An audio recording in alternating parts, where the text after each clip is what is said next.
ሰላም ክብረት ያበለይ ኣብ መላእ ዓለም ትርከቡ ናይዚ መደብ እዚ ተኸታተልትና ዝኾንኹም ኣብ ዘለኹሞ ሰላም ክትኾነልና እናተመኒና ንሎማዓንቲ እውን ድማ ከምቲ ልሙድ ሓደሽቲ ዝበልናዮ ሓበሬታታት ሒዘልኩም መፅእ ኣለኹ ንሎማዓንቲ ናባኹም ዘብሎ ድማ ኣብ ሶሻል ሚድያ ብጣዕሚ መነጋገሪ ዘሎ ጉዳይ ሒዘልኩም መፅእ ዘለኹ ኣብዘን ዝተወሰነ ደቂቃታት ወይ ድማ ሰዓታት ኣብ ሶሻል ሚድያ መነጋገሪ ዘሎ ጉዳይ ድማ ብዛዕባ እዚ ምስሊ ኣብ ምስሊ ትሪእዎ ዘለኹም ክቡራት ተኸታተልተይ እዚ ምስሊ ከም ትሪእዎ ዘለኹም ድማ ኣዳም ሰባቱ ሓድሽ ኣፍቃሪት ሒዛ ኣላ ማለት እዩ። ክቡራት ተኸታተልተይ እዚ ኣፍቃሪኣ ናይ ኣዳም ሰባቱ ድማ ኡጋንዳዊ እናተባህለ ድማ እዩ ዝውቃዕ ዘሎ። ክቡራት ተኸታተልተይ ነዚ ጉዳይ እዚ ክንደይ ዝኣክል ሓቀኝነት ኣለዎ?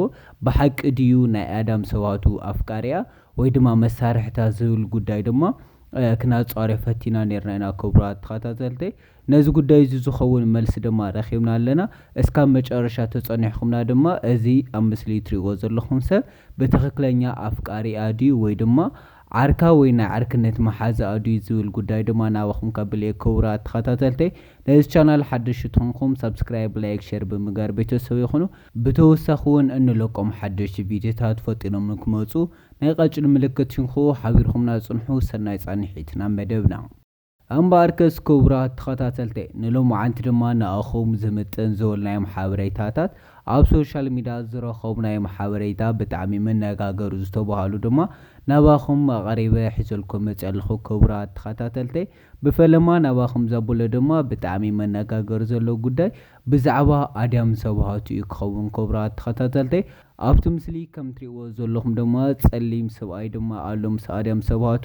እዚ ፀሊም ሰብኣይ እዚ ድማ ኡጋንዳዊ እናተባህለ እዩ ዝውቃዕ ዘሎ። ክቡራት ተኸታተልተይ ካብዚ ሓሊፉ ድማ እዚ ብላክ ወይ ድማ እዚ ፀሊም ሰብኣይ ድማ ናይ ኣዳም ሰባቱ ኣፍቃሪኣ እናተባህለ እዩ ዝውቃዕ ዘሎ። ክቡራት ተኸታተልተይ ነዚ ጉዳይ እዚ ክንደይ ዝኣክል ሓቀኝነት ኣለዎ ዝብል ድማ ክንሪኦ ፈቲና ነርና ኢና። ክቡራት ተኸታተልተይ ብፈለማ ግና ብዛዕባ ኣዳም ሰባቱ ዘይፈልጥ ሰብ የለይ ዳርጋ ምባል ይኽእል እዩ። ምክንያቱ ኣዳም ሰባቱ እንፈልጣ ድማ ካብቶም ኣለውና ኢልና እንፈትዋን እንኮርዓላ ስነ ጥበባዊት ሓንቲ ስለ ዝኾነ ድማ መብዛሕቲና ንኣዳም ሰባቱ እንፈልጣ ኢና። ክቡራት ተኸታተልተይ ዋላ ንኣዳም ኣይንፍለጣ ድማ በዓል ገዛኣ ዝነበረ ናሆም መስተ ብድምፃውነት ድማ እንፈልጣ ኢና ማለት እዩ። ክቡራት ተኸታተልተይ ብናሆም ኣቢልና ድማ ንኣዳም ንፈልጣ ኢና። በዛ ኣቢሉ ድማ ብዛዕባ ኣዳም ሰባቱ ድማ ብጣዕሚ መነጋገሪ ዝተባሃሉ ጉዳያት ድማ ኣብ ሶሻል ሚድያ እናተዘርግሖም ነይሮም። ክቡራት ተኸታተልተይ ኣዳም ሰባቱ ድማ ብጣዕሚ ብርክት ዝበሉ ብጣዕሚ ፅቡቃት ዝተባሃሉ ስራሕቲ ብፊልምታት እናሰርሐት መፅኣ እያ። ክቡራት ተኸታተልተይ ብፊልምታት ጥራሕ ተዘይኮነ ድማ ብርክት ዝበሉ ናይ ሞዴል ስራሕቲ እውን ሰሪሓ እያ። ናይ ሞዴል ስራሕቲ እውን ኣብ ዝተፈላለዩ ናይ ኢትዮጵያ ሙዚቃታት እውን ስራሕቲ ሰሪሓ እያ። ክቡራት ተኸታተልተይ ኣዳም ሰባቱ ድማ ኣብ ኤርትራ ተወሊዳ ዝዓበየት እንትኸውን ድሕሪ ኢትዮጵያና ኤርትራ ሰላም ድማ ናብ ኢትዮጵያ ጉዕዞ ገይራ። ክቡራት ተኸታተልተይ ድሕሪ እዚ እውን ድማ ናይ ኣዳም ሰባቱ ተፈላጥነት ድማ ብጣዕሚ እናዛየደ ዝመፀ። ክቡራት ተኸታተልተይ ድሕሪ ናብ ኢትዮጵያ ዋና ከተማ ኣዲስ ኣበባ ድሕሪ ምምፃእ ድማ ምስ ብርክት ዝበሉ ኢትዮጵያውያን ደረፍቲ ድማ ሙዚክ ክሊፕ ሰሪሓ እያ። ክቡራት ተኸታተልተይ ንኣብነት ምጥቃስ ከም ዝከኣል ድማ ምስ ያሬድ ነጉ ድማ ናይ ሙዚቃ ክሊፕ ሰሪሓ ነይራ እያ። ምስ ያሬድ ነጉ ድማ እዚ ናይ ሙዚቃ ጥራሕ እንተዘይኮነ ድማ ዝተፈለየ ርክብ ኣለዎም እናተባህለ ድማ ነይሩ ኣብቲ ሽዑ እዋን ዝውግዐሎም ዝነበሩ። ክቡራት ተኸታተልተይ ማለት ምስ ያሬድ ነጉ ዝነበራ ርክብ ድማ ናይ ፍቅራዊ ርክብ እያ ጀሚራ እናተባህለ እዩ ዝውቃዕ ነይሩ። ክቡራት ተኸታተልተይ ብድሕሪ እዚ ድማ ብድሕሪ ምስ ያሬድ ነጉ ምድራፋ ድማ ብርክት ዝበሉ ሰባት ድማ ንኣዳም ሰባቱ ክፈልጥዋ ክኢሎም እዮም። ክቡራት ተኸታተልተይ በዛ ኣቢላ እውን ብርክት ዝበሉ ስራሕቲ ፕሮሞሽን ድማ ሰሪሓ እያ። ኣብዚ ህሞት እዚ ድማ ኣፍቃሪያ ወይ ድማ ሰብኣያ ዝነበረ ድማ ናሆም መስተ እዩ። ክቡራት ተኸታተልተይ ይኹን ዳእምበር ኣብዚ ሽዑ ወይ ኣብቲ ሽዑ እዋን ድማ ኣዳም ሰባቱ ንናሆም መስተ ሓዲጋ እያ ናብ ኣዲስ ኣበባ መፅኣ ነይራ።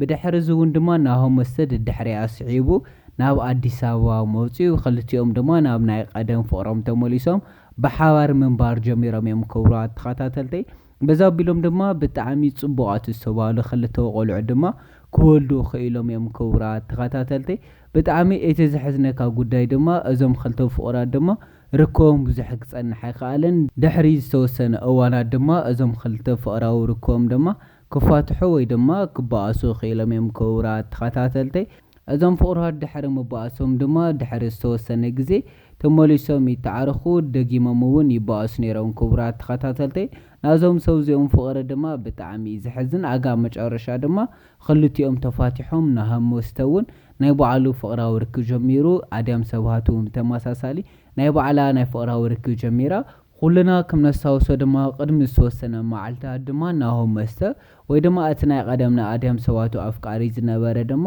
ኣብ ናይ ኢንስታግራም ገጹን ኣብ ናይ ፌስቡክ ፔጁ ድማ ሓድሽ ኣፍቃሪ ሒዘ ኢሉ ድማ ነቲ ሓዳሽ ኣፍቃሪቱ ምስ እዚ ኣላሊዋ ነይሩ ክቡራት ተኸታተልተይ ድሕሪ እውን እቲ ግዜ ዝኣኸለ ይመስል ኣድያም ሰብሃቱ እውን ድማ ኣብ ናይ ባዕላ ሶሻል ሚድያ ድማ ነዚ ምስሊ ትሪእዎ ዘለኹም ፖስት ጌራቶ ሰብኣየ ኢላ ተፋልጦ ኢላ ድማ ኣብ ሶሻል ሚድያ ዘርጊሓቶ እያ ነዚ ፎቶ ድሕሪ ፖስት መጋራ ኣብ ሶሻል ሚድያ ድማ ብዛዕባ ኣድያም ሰብሃቱ ኣብ ሶሻል ሚድያ ብጣዕሚ መነጋገሪ እናኾነ እዩ መፂ ክቡራት ተኸታተልተይ እዚ መነጋገሪ ዝኾነ ጉዳይ ድማ እዚ ሓድሽ ኣፍቃሪያ ድማ ኡጋንዳዊ እናተባህለ ዝውጋዕ ዘሎ ክቡራት ተኸታተልተይ ነዚ ጉዳይ ዝኸሕና እውን ክንደይ ዝኣክል ሓቀኝነት ኣለዎ ዝብል ድማ ክናፃርዮ ፈቲና ነርና ኢና ክቡራት ተኸታተልተይ ይኹን ዳእምበር ከም ዝረኸብናዮ ሓበሬታ እንተኾይኑ ድማ እዚ ሓድሽ ኣፍቃሪያ ድማ ኡጋንዳዊ ኣይኮነን እዚ ሓድሽ ኣፍቃሪያ ጸሊም ሰብ እንተኾነ ዋላ ኡጋንዳዊ ኣይኮነን እዚ ሓድሽ ኣፍቃሪያ ድማ ወዲ